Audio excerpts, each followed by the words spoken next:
Welcome back guys. Last video में हमने देखा कैसे क्रेडिट कार्ड्स यूजफुल है, क्यों आपको भी एक क्रेडिट कार्ड लेना चाहिए एंड कैसे उसे प्रॉपरली यूज करना चाहिए ताकि आपको ज्यादा से ज्यादा बेनिफिट्स मिल सके क्रेडिट कार्ड्स के।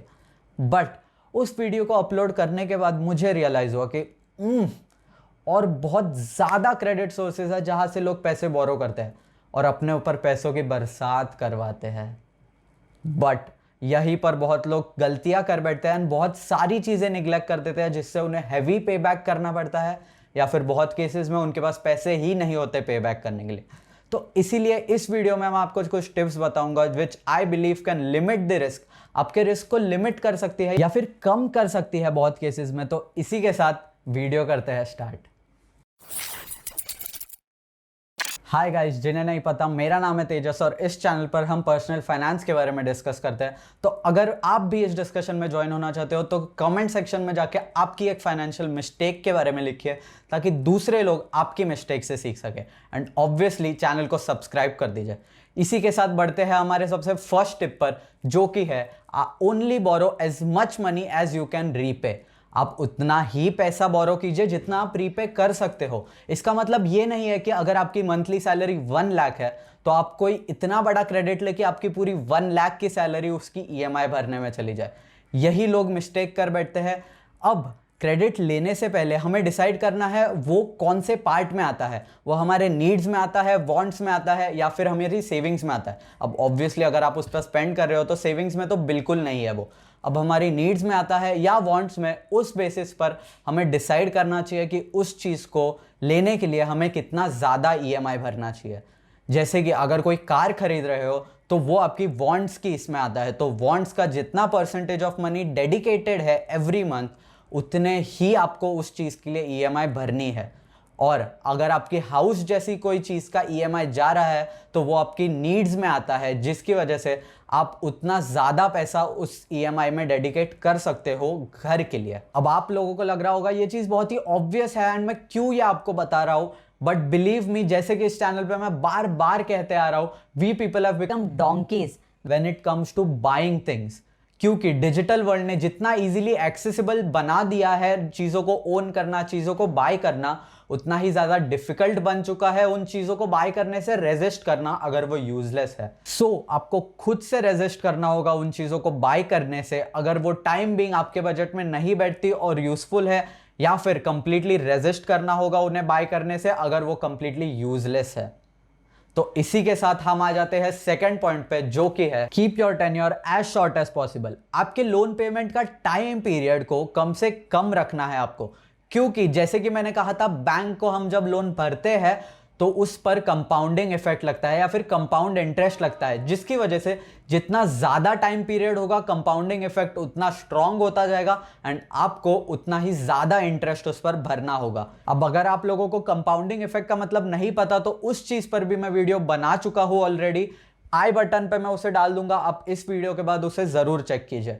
तो इसी के साथ हम आ जाते हैं हमारे थर्ड पॉइंट पे, जो कि है ensure that you repay on time. आप अपनी रीपेमेंट टाइम टू टाइम कर रहे हैं, या अगर वो बड़ा लोन है तो उसकी ईएमआई आप टाइम पर भर रहे हो, और अगर वो छोटा सा क्रेडिट कार्ड का बिल है तो उसे भी आप टाइम पर भर रहे हो। इसका ध्यान जरूर रखिए, क्योंकि अगेन हमें हर लोन पर कंपाउंडिंग इफेक्ट के हिसाब से पैसे रीपे करने पड़ते हैं। तो अगर आप क्रेडिट कार्ड का भी बिल एक दिन भी लेट कर देते हो तो आपको लास्ट 40 to 50 डेज, जितने दिनों तक आपने यूज किया है उस क्रेडिट कार्ड के पैसे को, आपको सारे दिनों का कंपाउंडिंग इफेक्ट के हिसाब से रीपे करने पड़ते हैं पैसे। एंड आपकी ईएमआई को भी आप अगर डिले कर देते हो तो आपको कंपाउंडिंग इफेक्ट के हिसाब से इंटरेस्ट बढ़ता है।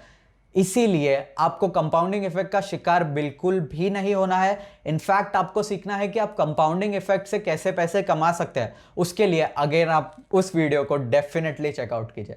इसी के साथ हम फोर्थ पॉइंट पर आ जाते हैं, जो कि है don't borrow money to splurge और इन्वेस्ट एनीवेयर। आपको कभी भी पैसे बोरो नहीं करने हैं कहीं पर इन्वेस्ट करने के लिए, या फिर जस्ट किसी यूजलेस चीज को बाय करने के लिए या फिर उस पर उड़ाने के लिए। क्योंकि आप जब भी किसी यूजलेस चीज पर पैसे उड़ाते हैं बोरो करके, तो आपके पास उस चीज के लिए डेफिनेटली पैसे नहीं है, तो आप बाद में भी उस चीज के पैसे नहीं रीपे कर पाओगे, जिसकी वजह से अगेन आपको हैवी रीपे करना पड़ेगा। एंड अगर आप इन्वेस्टमेंट्स में जाते हो तो प्रॉपर्टीज की बात अलग है, इतनी बड़ी प्रॉपर्टीज को बाय करने के लिए आपको डेफिनेटली बोरो करने पड़ते हैं पैसे, लोन लेना पड़ता है। बट मैं बात कर रहा हूं investments in shares, mutual funds या फिर एफडीज भी। अगर आप एफडीज का एग्जांपल लेते हैं तो बैंक हमें पैसे लेंड करती है at more interest rate than FDs and that too on compounding effect. और एफडीज में हमें सिंपल इंटरेस्ट के हिसाब से पैसे मिलते हैं, तो ऑब्वियसली वहां से आप वसूल नहीं कर पाओगे आपने जितने बोरो किया है पैसे। अगर हम कंपाउंडिंग इफेक्ट में जाए तो शेयर्स या फिर म्यूचुअल फंड्स में जब हम इन्वेस्ट करते हैं वो बहुत ही वॉलेटाइल होते हैं। मे बी किसी मंथ की ईएमआई आप उतनी ना रिकवर कर पाओ शेयर मार्केट या फिर म्यूचुअल फंड से जितनी आप भर रहे हो, तो ऐसे केसेस में भी आपको रीपे करने में प्रॉब्लम्स आ सकती है। तो आपको पैसे डेफिनेटली बोरो नहीं करनी चाहिए ऐसी जगहों पे इन्वेस्ट करने के लिए।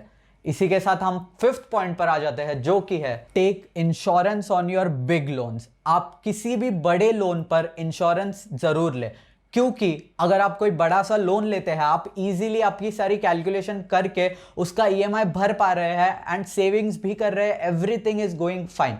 बट इन केस कोई इमरजेंसी हो जाती है, आपको कुछ हो जाता है, तो आपकी फैमिली को सफर करना पड़ सकता है उस ईएमआई को भरने के लिए। बट अगर आपने उस लोन पे इंश्योरेंस लिया हुआ है तो आपकी फैमिली को ईएमआईज भरने का वरी नहीं करना होगा, क्योंकि इंश्योरेंस कंपनी लोन के सारे पैसे बैंक को चुका देगी।